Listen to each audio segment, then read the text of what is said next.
Le Guide de l'auto, la référence de l'automobile depuis plus de 48 ans, est aussi sur le web. Actualité automobile, essais exclusifs, vidéos en HD, meilleurs achats, ainsi que les spécifications de tous les modèles neufs. Visitez le site du Guide de l'auto au www.guideautoweb.com. Plusieurs personnes de mon entourage m'ont déjà demandé s'il était vraiment utile de faire installer un chauffe-bloc moteur avant l'hiver. À chaque fois, je réponds de façon affirmative. En effet, même si votre voiture a toujours bien démarré par de froids matins hivernaux, il ne peut qu'y avoir de répercussions positives à faire l'installation d'un chauffe-bloc sur celle-ci.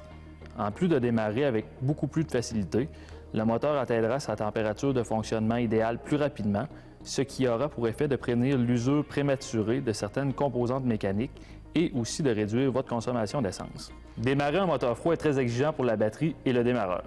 De plus, pendant les premières minutes de mise en marche, un moteur froid consomme beaucoup de carburant. En effet, avant qu'il atteigne sa température idéale de fonctionnement, le mélange air-essence est très riche en carburant. L'installation d'un chauffe-moteur est souvent simple et peu dispendieuse. La pose de ce petit élément chauffant peut être effectuée rapidement et à faible coût. L'utilisation d'une minuterie électronique sur ce type d'accessoire est d'ailleurs fortement recommandée. Après tout, il n'a pas besoin d'être en fonction toute la nuit.